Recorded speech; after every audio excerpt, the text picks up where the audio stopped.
একই দামে বিক্রি হয়ে গেল। এই জন্য আমরা গুনাহগার যদিও হই, আল্লাহর ওলির দরবারে যাওয়ার কারণে, আল্লাহর বন্ধুর কারণে আল্লাহ তার ওসিলায় মাফ করে দিতে পারেন। এই জন্য আল্লাহর ওলির সম্পর্কে আমাদের কোনো ধরনের অনীহা প্রকাশ করার কোনো কাজ নাই। কারণ আল্লাহর ওলি, আল্লাহর কোরআনের মধ্যে আল্লাহ ওলিদের কথা বর্ণনা করেছেন। কথা কোন না ঠিক না বাড়ি? কিন্তু আবার এই আল্লাহর ওলিদের সম্পর্কে বর্ণনা করতে গেলে অনেক মানুষ আছে যে কিসের বায়াত গ্রহণ করা লাগবে, কি ওসিলা ধরতে হবে। কোরআনে বলে দিয়েছে ওই পৃষ্ঠাগুলো বাদ দিয়ে অন্য অন্য পৃষ্ঠাগুলো আপনি বলবেন, কিন্তু ওই আল্লাহর ওলি পৃষ্ঠাগুলো আর বলবে না। এই জন্য আমার বন্ধুগণ বলছিলাম, আল্লাহর ওলিকে মহব্বত করতে হবে। আল্লাহর ওলির কথা কোরআনের মধ্যে আল্লাহ বলেছেন, এটা আমার বাপ দাদার কথা না, আমার কথা না। কথা কোন না ঠিক না বাড়ি? আল্লাহর ওলিকে মহব্বত করতে হবে, আল্লাহর ওলিকে ভালোবাসতে হবে। আল্লাহর ওলি যারা আল্লাহর বন্ধু, তারাই আল্লাহর ওলি হয়েছে। কথা কোন না ঠিক কিনা? আমার বন্ধুগণ, আজকে আমাদের যে এখানে পুরুষ ভগবানকে ডিভিশন দেওয়া এসেছি দোয়া করার জন্য। আমি ওই জন্য অনেক সময় সন্ধ্যাবেলা কষ্টটা থেকে রুস্তা গেলা হয় না, সুন্দর কুর্তা দিয়ে আমরা করে আমাদের হবে না। আল্লাহ আমাদের এটা হলো সাদা আছে মাঝে ঢেলে লাগাই কালা, কুর্তা দিয়ে সুন্দর হওয়া যায় না। কত মানুষ ভাবি ওই মানুষটা আল্লাহর কাছে উত্তম মানুষ। সুবহানাল্লাহ, লাকাদ খালাকনাল ইনসানা ফি আহসানি তাকওয়িম।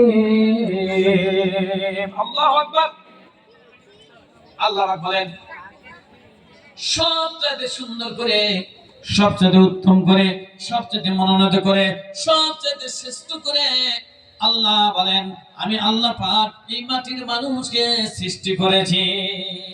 তাহলে আপনাকে আমাকে আল্লাহ পাক সুন্দর করে, শ্রেষ্ঠ করে, যাচাই করে, বাছাই করে, উত্তম করে আল্লাহ বানিয়েছেন। কথা কন না ঠিক না বাড়ি?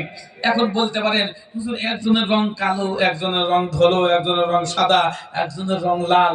আল্লাহ বলছে যে রং দিয়ে আমি সৃষ্টি করেছি এই রংটাই আমার কাছে উত্তম। বলেন সুবহানাল্লাহ। কি জন্য আমি সঠিক পথের যে রাস্তাটা আমার জানা নাই, ওই রাস্তাটা চেনার জন্য তার কাছে যে শিক্ষা গ্রহণ করা, বায়াত গ্রহণ করা।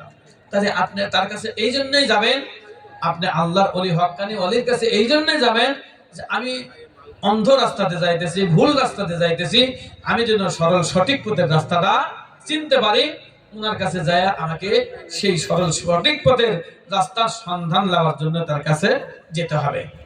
এজন্য ধরেন আমচত্বর, একজন ব্যক্তি শহরে যাবেন, সাহেব বাজারে যাবেন, একজনকে জিজ্ঞেস করলেন ভাই আমি আমচত্বর থেকে সাহেব বাজারে যাব। যে ব্যক্তি রাস্তা চিনে না তাকে যদি জিজ্ঞেস করে, সে তো সঠিক রাস্তাটা দেখা দিতে পারবে না। পারবে?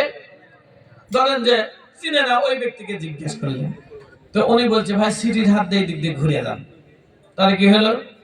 ওই রাস্তাটা চিনতে পারলো না। আবার বলছে ভাই সিটির হাত দিয়ে না গিয়ে আপনি ভদ্রা দিয়ে ঘুরে যান।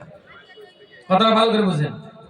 আর যেই ব্যক্তি চিনে ওই ব্যক্তি ভদ্রাও দেখাবে না, সিটির হাতও দেখাবে না, বলবে ভাই এই আমচত্বর থেকে সোজা যে রাস্তাটা গেছে এটাই রেলগেট থেকে সাহেব বাজার। কথা কন না ঠিক না ঠিক? তাহলে যেই ব্যক্তি সরল সঠিক পথের রাস্তা চিনে, আল্লাহর ওলি হক্কানি ওলি, তার কাছেই তো আপনি আমাকে যে ইহদিনাস সিরাতাল মুস্তাকিম সরল সঠিক পথের রাস্তাটা চিনতে হবে। কথা কন না ঠিক না ঠিক? এই জন্য ইহদিনাস সিরাতাল মুস্তাকিম সরল সঠিক পথের যে রাস্তাটা, এই রাস্তাটা আমাদের চিনতে হলে আল্লাহ ওলির কাছে যেতে হবে, তার কাছে বায়াত গ্রহণ করতে হবে। যে ব্যক্তি সরল সঠিক পথের রাস্তা চিনে তার কাছে যাবেন। এখন আপনি যদি যে চিনে না তার কাছে যান তাহলে তো হবে না, কি ঠিক কিনা? যে চিনে তার কাছে যেতে হবে।